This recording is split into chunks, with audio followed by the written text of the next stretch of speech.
So I am Emeric Charles, nominating for Division 2 Councillor at the next local government election. Firstly, a little bit about myself. I was born in France, came to Australia in 1980 and was naturalised in 1984. After several years in Brisbane, in 2005, I discovered Blackbutt, the gateway to the magnificent South Burnett region. Since 2009, I have owned and operated the Blackbutt licensed post office with my partner, Will O'Reilly. I'm very excited to have the opportunity to run for Division 2. I am passionate about community projects. As a treasurer and Blackbutt Hall manager for the Blackbutt Benacan Community Council, treasurer of the Blackbutt Tennis Club, member of the Shaw Society and the Blackbutt Aged Care, I understand the community dynamics needed to build a strong, successful neighbourhood. As a local business owner, as well as an elected Queensland representative for the Australia Post Licensee Advisory Council and a national director of the LPO Group, a national franchisee association dealing with national issues in Australia Post, I have experienced firsthand the challenges of change in our society.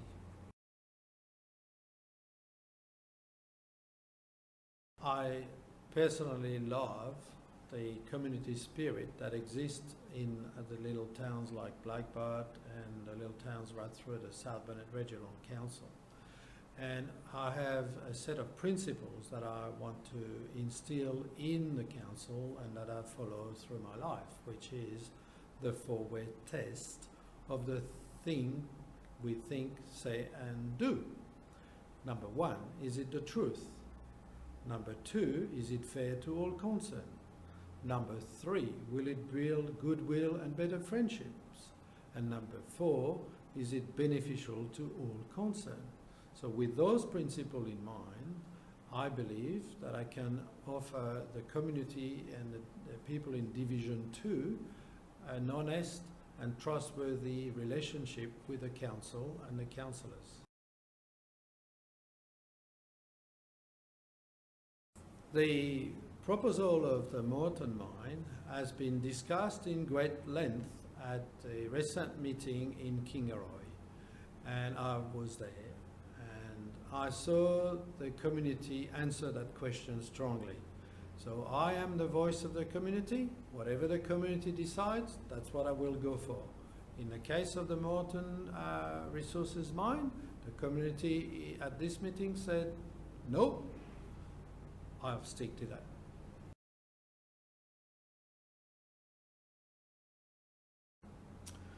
The South Burnett region as one of the greatest areas for agricultural development. This country has, around the world, a great notation of being the cleanest area in the world for agriculture. I think we should nurture this 100%, and obviously from developing agriculture, sustaining agriculture, maintaining agriculture, working with the farmers, we can also have some more industries around that and support the whole growth.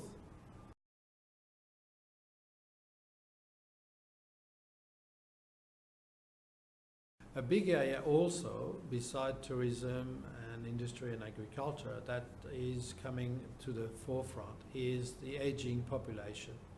And I think that because the South Burnett region is a beautiful area for people to live in, there is a lot of people that are here, don't want to move to the big smoke, and love this area, love the country lifestyle. And I think we can look at, would like to promote and support the services that are in the aged care, things like aged care at places, as well as hospitals, as well as nurses, doctors and specialists. So we can bring a lot of support to the population that needs it. That way we can bring more business in that sense and also involve the younger generation to be in that environment, which is a growing, I mean, there's so many people that are turning 60, 65 in the next few years, that if we can offer a dynamic aged care support, not aged care as such, but age support in this area with the lifestyle we have, I think we can actually bring more people from other states or from big cities.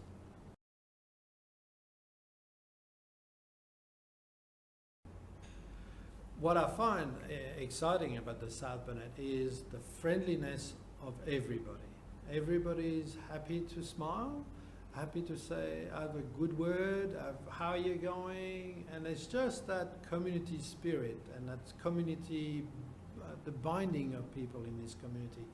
And then on top of that, we certainly have the greenest, at the moment anyway, lifestyles that you can find anywhere. We have little towns that have no sets of lights, not too many issues with parking. Everybody knows everybody. That is a tremendous attribute for this region, and I love it. I'm just come from a country where country lifestyle is very important. So I think it's one of the main attributes, and we offer fresh air.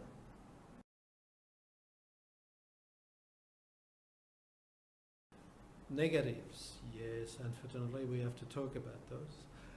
There is an issue of distance, and that's typical of Australia anyway, because the land is such a vast country.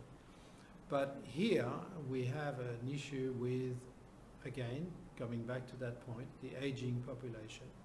As the population age, transport becomes an issue for everybody. Safety of transport and facility of transport. I think we have to seriously look at, as part of an aging population, at a plan to facilitate transportation between different activities, say markets, say festivals, even obviously there's a new bus service started recently between the hospitals, which is brilliant, but we have to look at the infrastructure and how we can improve that, I think.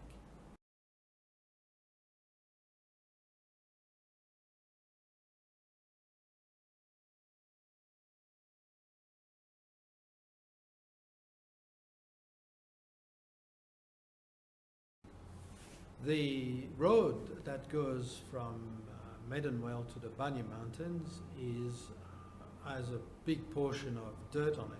My understanding, and I'm not a councillor, so I don't have total access to the right information, but my understanding is it is actually a state road.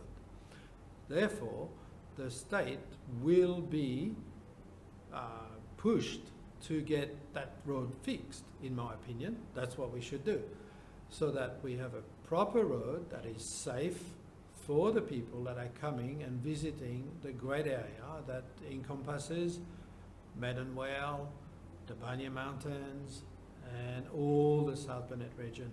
Because tourism, as we know, and the green tourism we offer is brilliant, is a big part of what brings the money into this area.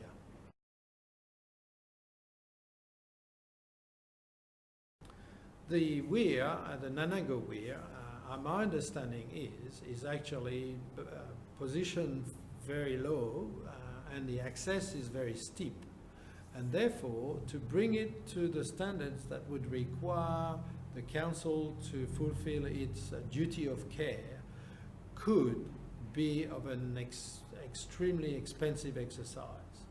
What I'd like to see is examine the possibilities, yes, to see if the overall spending would be bringing back more tourism dollars. But on the other side of the coin, we got to make sure that we will not spend the ratepayers' money inefficiently and create a big hole where the money has to be sunk in every year.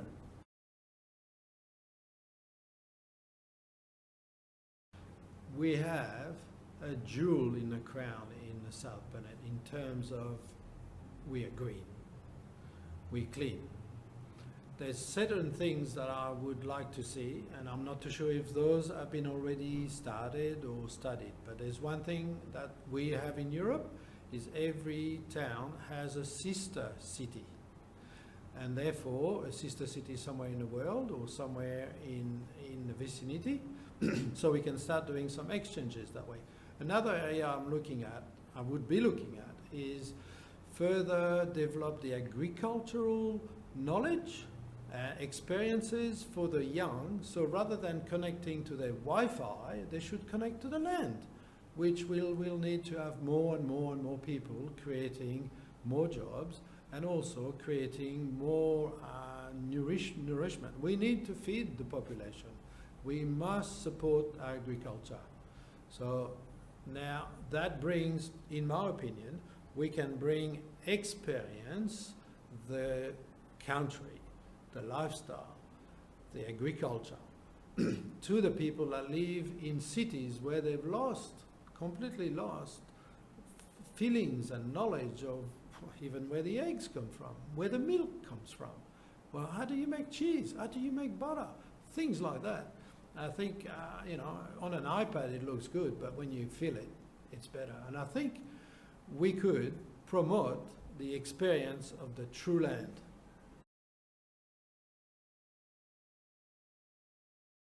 Well, in the South Burnett, we have some fantastic activities that are taking place. For example, the festivals, like the Bloomin' Beautiful Blackbird Festival in September. We also have some great places. We have the Banya Mountains. It's just like nature in itself. We have some great places for camping, like the dams, which can be enjoyed by the whole family for fishing. We have also, for the people that like the good life, great wineries, and there's also a festival of wines.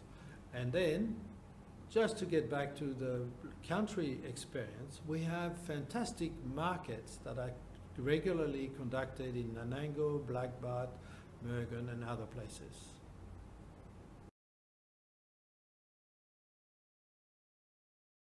The crime rate is an issue right through the world at these days.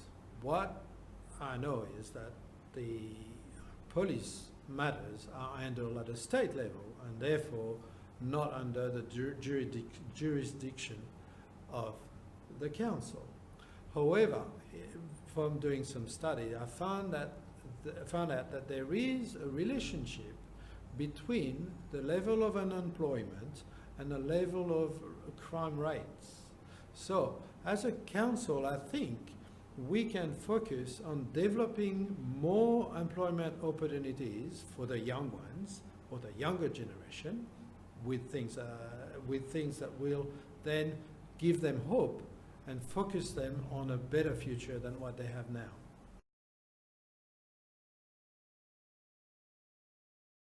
The illicit drug problem that appears to be existent in this region would be pretty much the same as anywhere else in our Western society.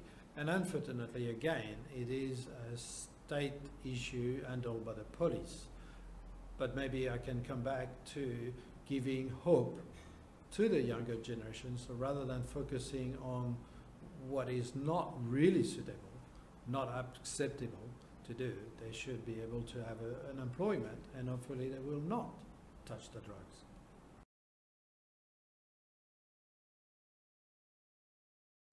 Domestic violence affects all generations and is unfortunately also an issue in most Western communities. What can we do? What can I do as a councillor? Well, I can help the existing organizations that are supporting and also helping the people that are suffering domestic violence and make sure that the support is there when they need it.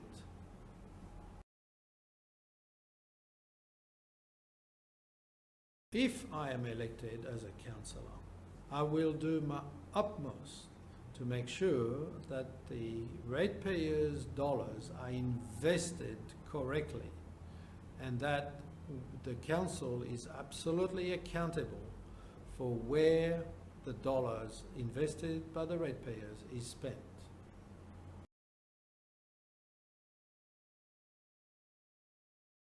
The public hospitals have to be, in my opinion, because again, for the aging population in this area, we have to make sure that one, they run effectively, and two, they are accessible easily and rapidly when we need an emergency. Now, understandably, the public hospitals are not under the council jurisdiction, but it certainly will push at all levels of state and, if required, federal government to make sure that the adequate amount of money is spent in this area so our constituents benefit from the best hospital possible.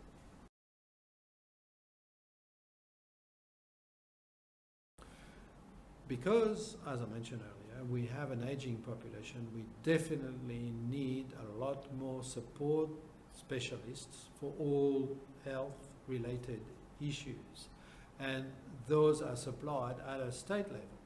And therefore, as a councillor representing the constituents of the South Burnett, I will lobby at all levels of state government and, if required, federal, to make sure that we get the best hospitals and the best medical support.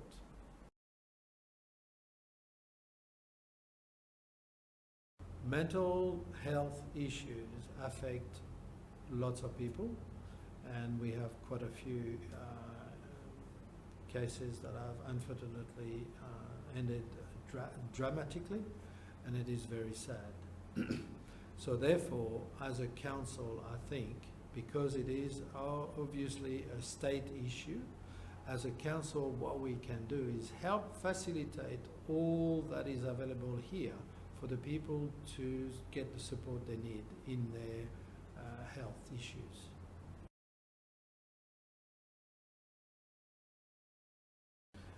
Alcohol is an issue when it is used in excess. So I think what we can work, although it does affect people with things like drink driving and road accidents, which are not in the council part of our responsibility, unfortunately. But I think by improving the employment prospect of the people in the South Burnett, then we give them more hope and less reasons to drown their sorrows.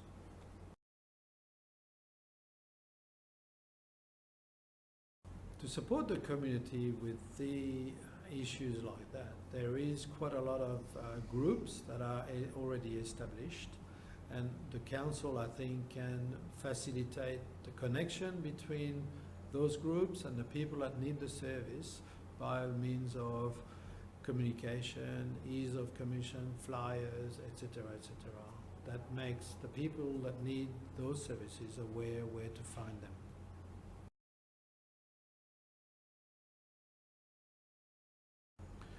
With any issues like domestic violence and those that I've been speaking about, always we can improve at all levels.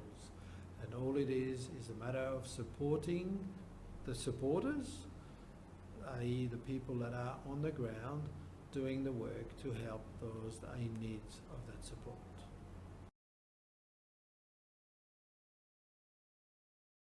The budget is always an issue of balance, and so you either got a surplus or a deficit.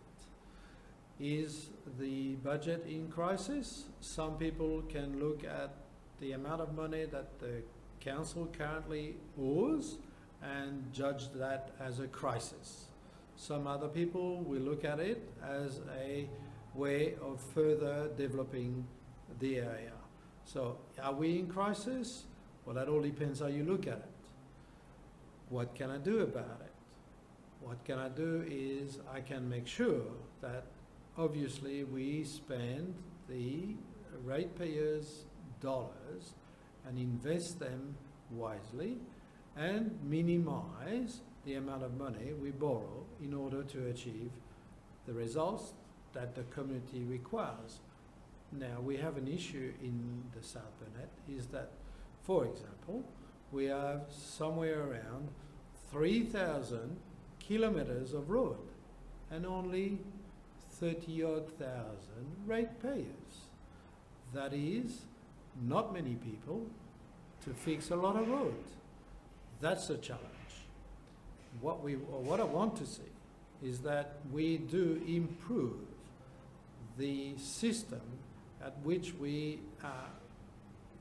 the system we have that is in place, so that we minimize the amount of money spent to achieve a better result on the roads.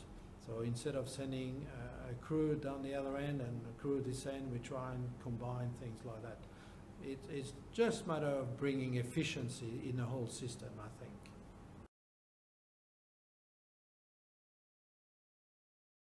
The council, in my opinion, should be run as a business, and therefore I would want to see a operation that is running smoothly, efficiently, and balance the figures properly, so that we end up with not having to charge any more than is required of the ratepayers.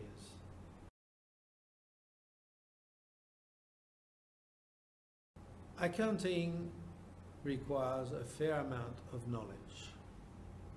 Therefore, sometimes, even to the most knowledgeable person, accounting numbers can be very, very confusing. Should we open the books? I'm quite sure that if somebody has a certain amount of knowledge in that area, it should be accessible to them, yes.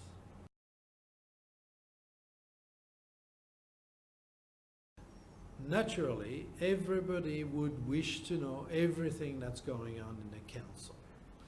Well, there is areas that are confidential and commercial in confidence that, unfortunately, even like where I am now with Australia Post, there's things I will never know because it's commercial in confidence. Even in a Senate hearing, the CEO of Australia Post cannot reveal publicly some information.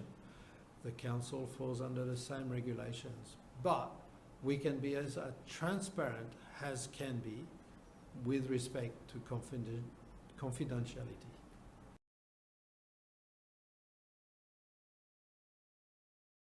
Like everybody that pays the rates, I'd like to see where my dollar goes. Well, at this stage, I am not totally clear.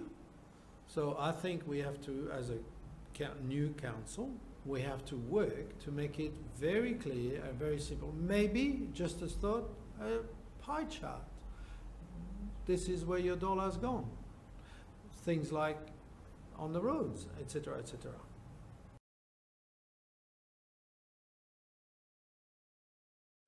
Okay, is there waste in the council? Well, it is possible. But is there waste in my house? It is possible. Do I leave the lights on too long? Possibly. So I'm no different. What we got to look at is learning to become more and more efficient, each of us.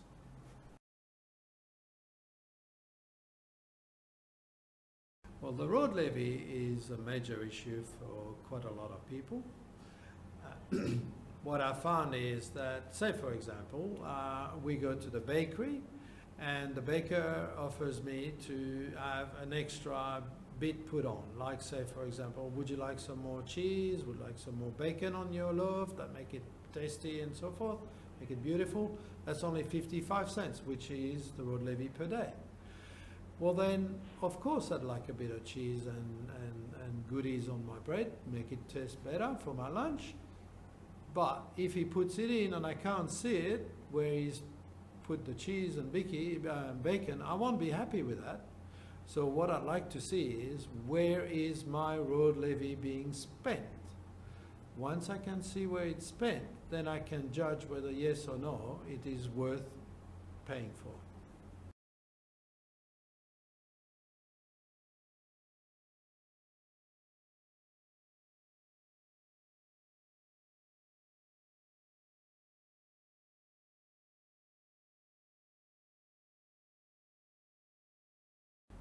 Effectively, some areas, and I'm not in councils, or if I'm elected, obviously I would love to look at specific issues, but then again we have to consider whether, number one, is it going to be fair to all concerned?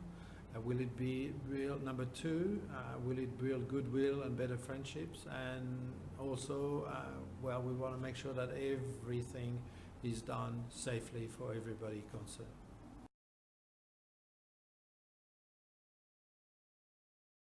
The roads are an issue, and they're an issue actually pretty much right around Australia anyway.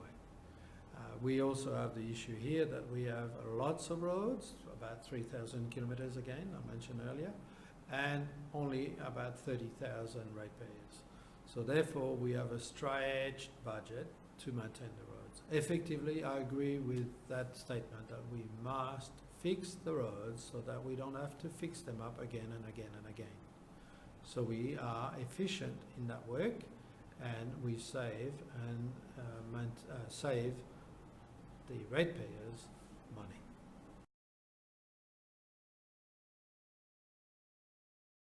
The parking issue is the fact that there is more and more people with cars.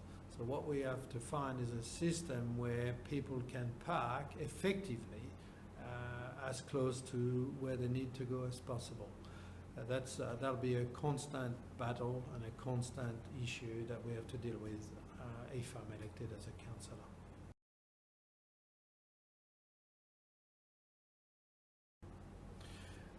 Well, that's a very good question, and I'm even confused myself at times. But if I get elected as a councillor, I surely would like things to be clear, things to be open, so we'll find an answer that is suitable for everybody.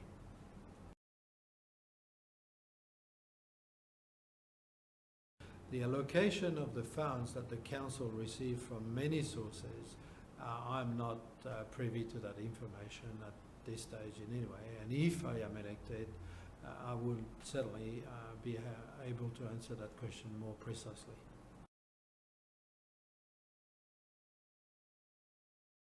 The allocation of the funds that the council receives obviously is internal decisions that are made along the way, and I'm not privy to that information.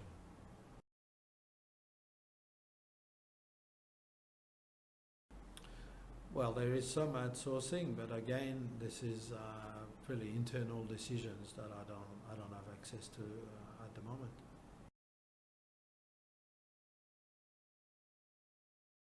Again, I don't have access to that information, but then I would want to make sure that it's done efficiently and at the best return for the money from the ratepayers.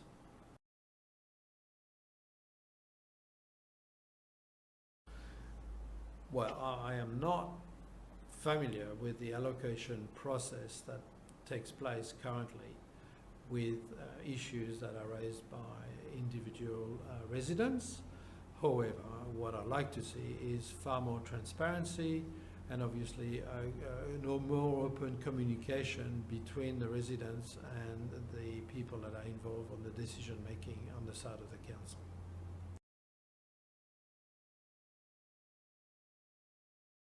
Education is a very vital part of the growth of this community, in my opinion, and therefore it is handled by the state government. So my role, if I'm elected as a councillor, is to push for more support, more resources, and growth in this area in the South Burnett region.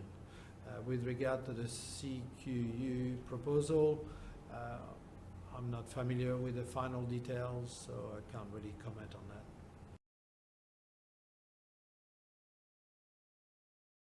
What I'd like to see is obviously involvement in the community with different activities, maybe facilitate workshops and things like that. But again, this is not something that the council may have much say into it.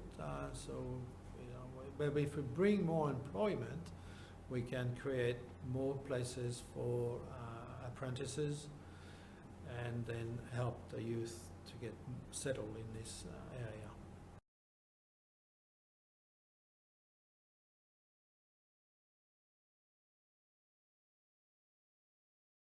I personally think that the environment is a vital part of where we live, work and play, and should be at the forefront of decisions that the council makes at all levels. But it must not be at the detriment of the ratepayers.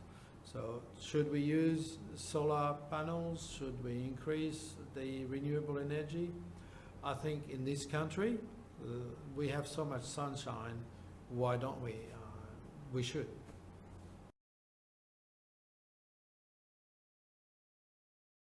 I am not familiar, obviously, with the exact amount of unused council land, but obviously in keeping with my thinking is we must look after the environment.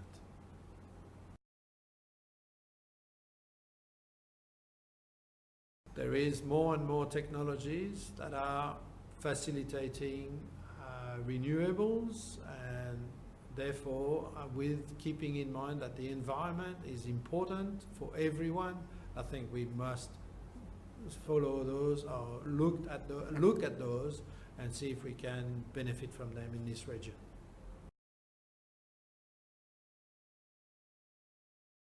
The recognition of the first people in the Australian Constitution is obviously a federal level issue. However, I can't deny my background being French, and we have a simple, strong statement. Liberté, fraternité, égalité. Liberty, fraternity, equality. That's where I go.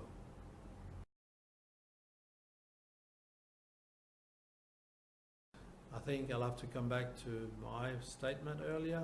Liberté, fraternité, égalité. We're all on the same level.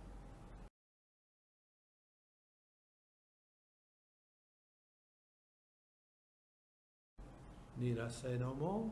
Liberté, fraternité, égalité.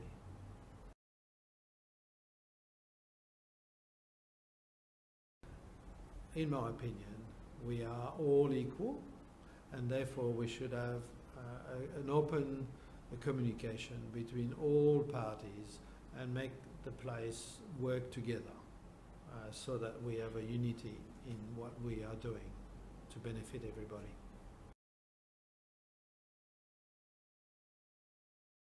There is a growth in technology, and I believe council should grasp whatever is available and make it so that it does communicate, basically use technology to communicate more effectively with the constituent and the residents.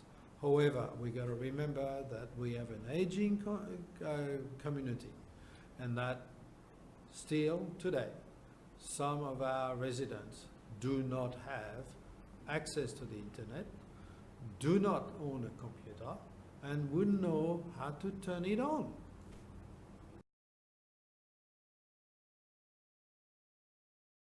There's always ways to improve. So let's put our heads together and work with the community to make sure that the messages that are coming from the community and from the council are passing along the right way.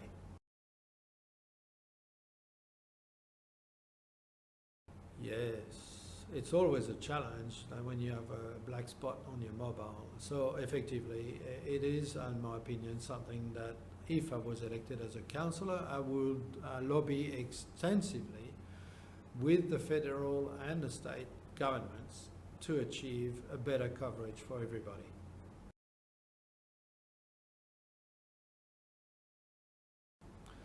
It's a big dream, that one.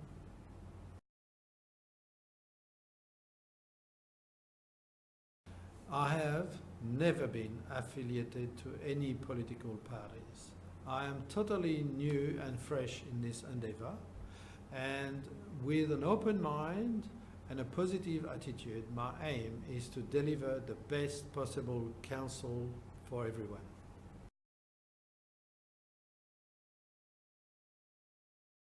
My background and experience are that I've currently run the Blackbird Post Office as a business owner. I have done several different jobs in the past, whether it be in sales, studied different things like nutrition.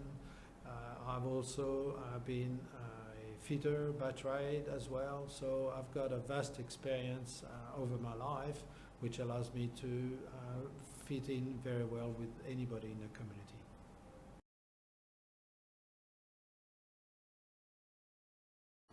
My understanding is that the level of remuneration that is given to councillor if they are elected, and the other expenses that are attributed to them that they can claim, is controlled by the state.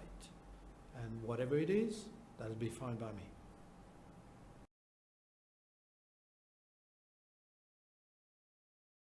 I don't know for sure what it is anyway, so I'm here to represent the community and to do the best job I can.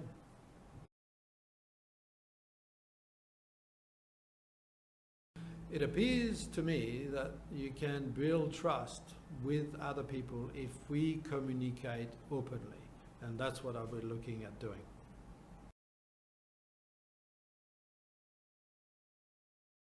Well, I understand, coming from a foreign background myself, as a French person, the difficulty to become assimilated in a foreign country like Australia. And I do appreciate that we need to be together and accept each other as we are, because after all, we are humans.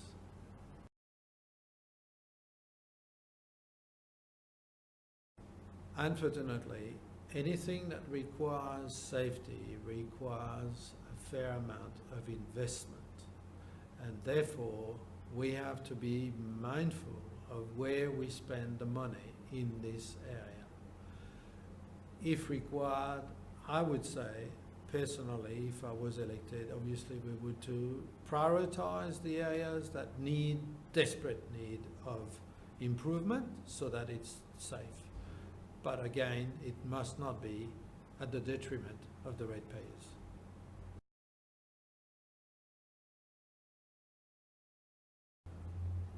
First and foremost, as a council, I think the council would have a duty of care to their residents, and I think that everybody in the community, because of the ageing population, must look at all aspects of safety to make sure that every individual is looked after in the right way.